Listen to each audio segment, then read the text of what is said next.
Well, we've heard from 4 distinguished members of our board, and you can imagine from having heard those 4 what our entire board is like, because we could have just flipped coins and had people come up and they would have been just as informative and just as challenging. And so on behalf of my colleagues here and the rest of us, I want to pay special tribute to the members of our board, most of whom are sitting here among you. And thank you especially to the 4 of you who addressed us recently. You put forth a number of challenges having to do with schooling, challenges having to do with health, with democracy, with development and sustainable development.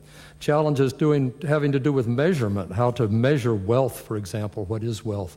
Challenges having to do with the life cycle, the history of investment in people, and the necessity of beginning early.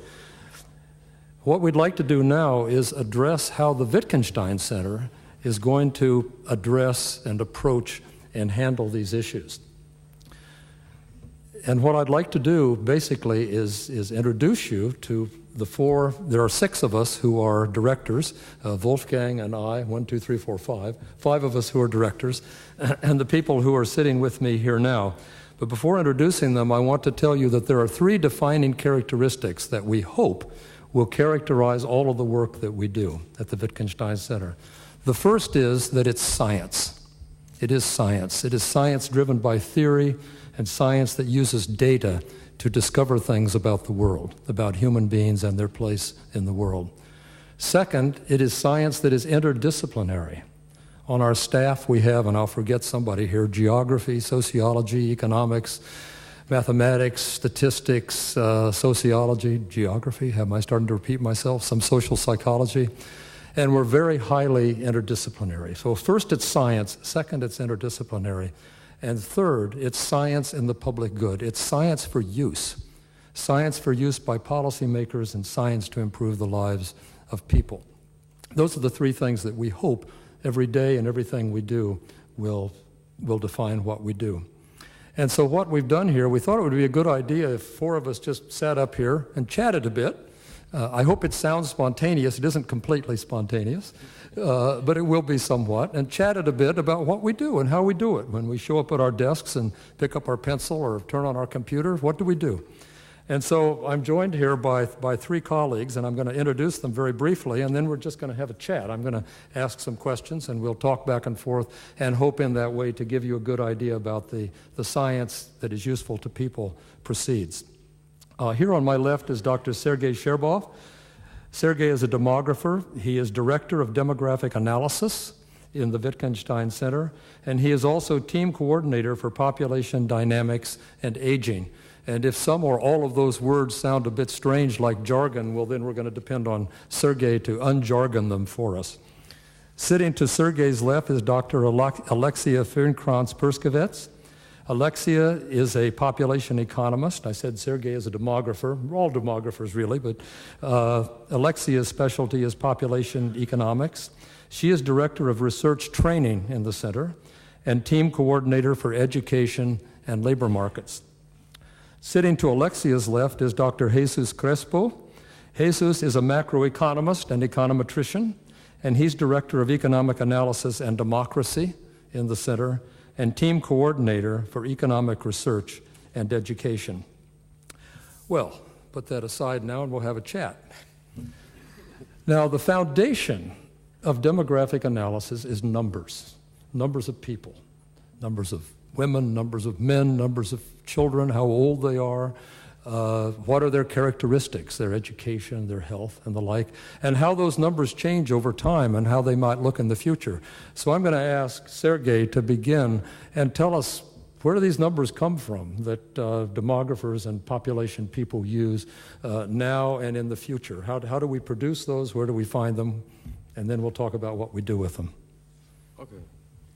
Thank you, Bill. So I think I would first say that there is probably in control sciences the major principle that in order to control or manage any type of system, whether it's technical system, whether it's social system, whether it's economic system, you have to measure.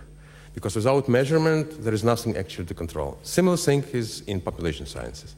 So without data, there is no demographic analysis because there's nothing to analyze. So we usually get data from different sources for our studies. These are censuses, registers, surveys. So that's basically where we get our data. Sometimes the data are better, sometimes they're worse, but we have to deal with them, and we have to develop models that that help us to deal with what we have. And now, what do we do with this data? Okay, we do a lot. One of the things which is probably the most requested from demographers is population forecasting, population projections. Why? Because we need to know how many people there will be around. We need it to know for many, many different reasons, and previous speakers were already saying that we need it for, to plan for everything. But people produce, people consume, people, the number of people define all economic systems, social security systems, they all depend upon the number of people. So we are dealing with projections a lot. We produce even demographic data sheet, which we can find in many offices in Europe. We are also developing new technologies, for example, probabilistic population projections. That's a new technology, the new methods that we also developed, and we used it for forecasting the population of the world, where we came up with the numbers that there's a chance for about 85% that population of the world will peak during this 100 years, during this century. Why probabilistic? Because we don't know much about the future developments. For example, we know that there are some basic principles, like they were mentioned today by many speakers, that education affects fertility. Yes, we know that. We know that it has probably the most important factor in reducing fertility in developing countries. But how fast? Take Iran. 25, 30 years from now, Iranian women will have 7 children. Today, they have only 2. So tremendous speed in change in the number of children. And this tremendous speed will affect our population forecast a lot. Same things with mortality. We still don't know what is the maximum lifespan. Demographers, biologists, they argue about that, and there is no consensus. So many things are uncertain. That's why we have uncertain probabilistic population projection. And of course, we still have to figure out what are the causes that make our life longer and so on. And of course, aging. Aging is an extremely important issue. It is everywhere. It's in newspapers. Newspapers sort of put it like a threat for well-being, but we also developed some new indicators of aging. When we actually see that, well, with these new indicators, aging may not be so dangerous in the future. So that's what we are doing in demographic analysis. And I don't think a single word of jargon. I think that was very understandable. Thank you, Sergey. Just as we expected. Well, as you said, one of the dimensions of demography, and our previous speakers have talked about it, that's very important, particularly but not exclusively in Europe, is aging. Because most of the countries of the world are aging. Their populations are aging, some more rapidly than others. Alexia, would you address this issue of aging and employment, and particularly bringing together the demographic and the economic aspects, moving toward now how do we actually use these numbers, and here's one of the ways we use them. Okay. Many thanks. Let me try to explain, I think, what is the most important arguments we need people to understand. And I'm happy about the previous speakers because they gave us, I think, some of the answers already. And it's really what we need to communicate in the Wittgenstein Center, and I'm trying my best to do this. Let's distinguish between individual aging and population aging. So individual aging is we are getting older, but we're living longer, and this is a wonderful message. We know from Sergey's work, we are living longer in a healthy status. So it's really the years we gain are healthy years. Then, on the other hand, we have population aging, and this has a pretty negative connotation nowadays in our science and in the society. And I think it's really important to meet the challenge of population aging, I think, and the Wittgenstein Center, I think, thinks the same way. We need really to make use of the opportunity and the asset. It's really an asset of individual aging. So we do know, also from work of my colleagues, Mark Louis, who is around here somewhere, I can't see him, but we do know that the individual aging process is quite different across individuals. It depends on the educational level, it depends on the occupational level, it depends on the family status. So it's quite varied in the population, and we need to get a better handling on this. On the other hand, I'm a population economist, and from the economic side, we know that living longer, we are not ignorant about this. We as individuals, I mean, we will change our behavior. We will change our savings, our investments. Also, our educational levels we might change. We might invest more, etc. But something doesn't really work out so far. And I think this is what we are trying to do in the Wittgenstein Center, to understand the incentives we have to set in order that we really take use of this individual aging process, of the asset, to really face this population aging challenge. And what I have in mind, I think we have to set incentives at several levels. I think we have to set incentives at the macro level. I mean, as we know, we are discussing since years, I think, about how to change our social security systems. I think this is one point. We need to understand the incentives we have to set also at the firm level. I mean, also that firms invest more into training. And I think, let us not forget, we as a society need to set the incentives. Let's integrate older people, I should not say older, in fact, more advanced people. Let them integrate back into our society. Let them integrate back into our work life. And now, I'm always amazed. We as economists, we are using something which we call the inflation rate. It's something we are using since decades or centuries, I would say. But why not use something, I think, also in demography? And this is really to adjust our whole system, social security system, by age inflation. So we have to stop talking about fixed age limits when we talk about the working population or the retired population. Let's have them flexible. Let's really use age inflation also for defining our systems. And this is, I think, we have the experts sitting here right to me. It's Sergei Sherbov, who has developed during the recent years several new indicators who are taking this age inflation serious.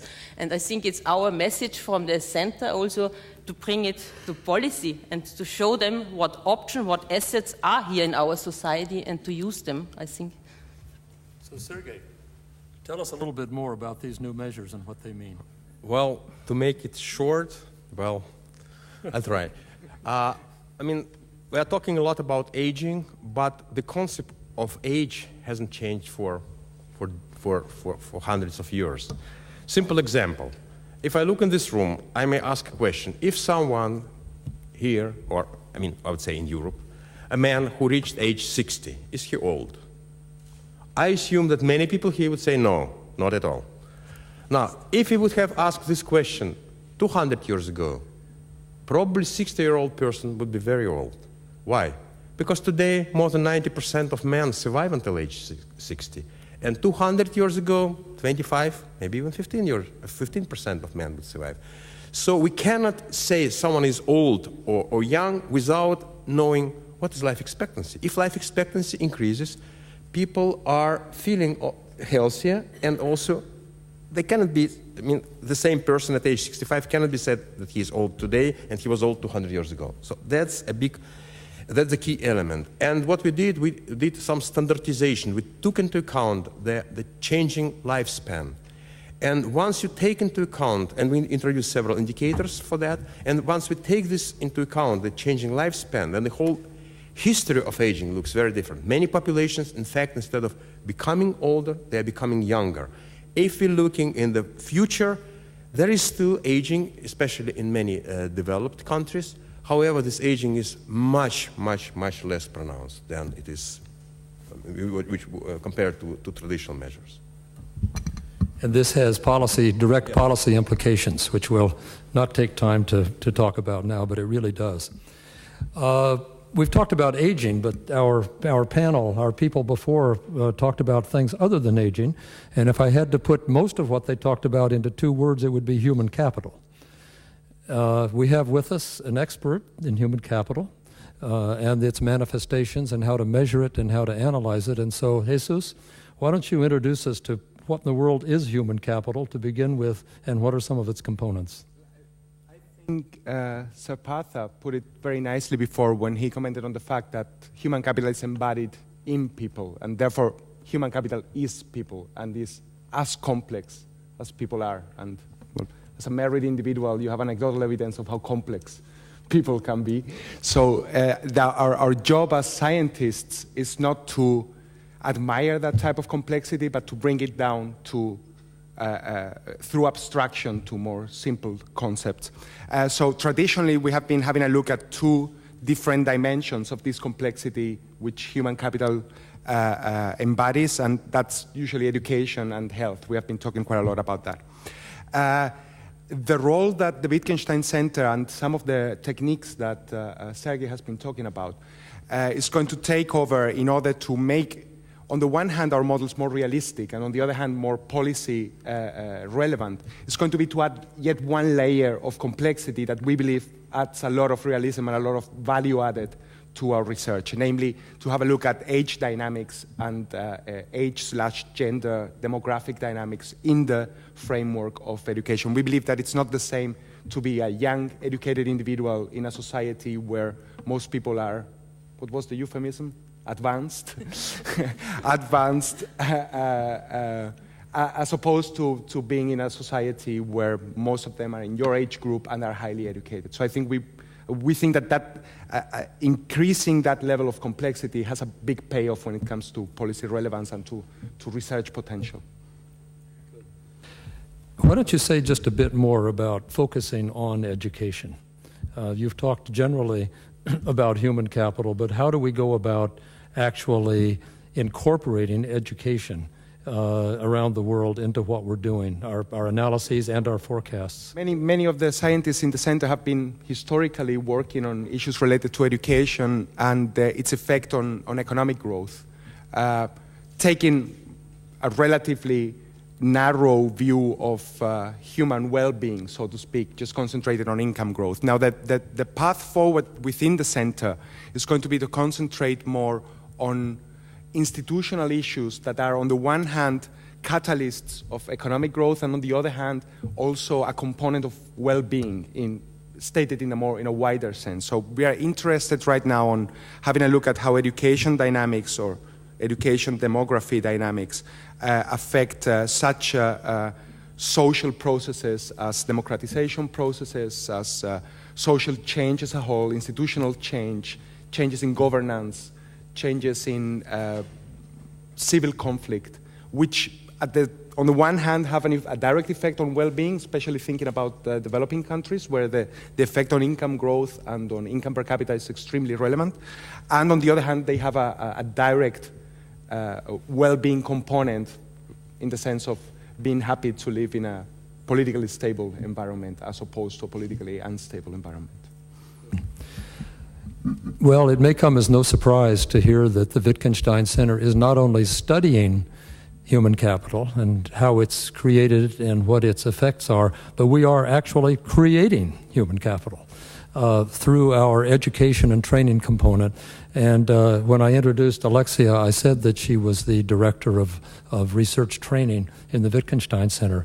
So tell us what we're up to and what our plans are. So I just try to summarize it, the three most important roles of the Wittgenstein Center in the future in terms of training.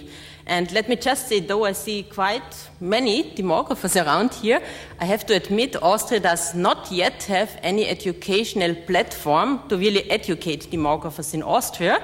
And this is, I think, really an important role. I mean, like we have started with 2 people in 1975 at the Vienna Institute of Demography. Now I think the broader Vienna Austrian group is about like 60 people now in 2011. So let us not send all our people outside to be educated. Let them also offer a platform here at our Wittgenstein Center. I think this is really an important and necessary goal.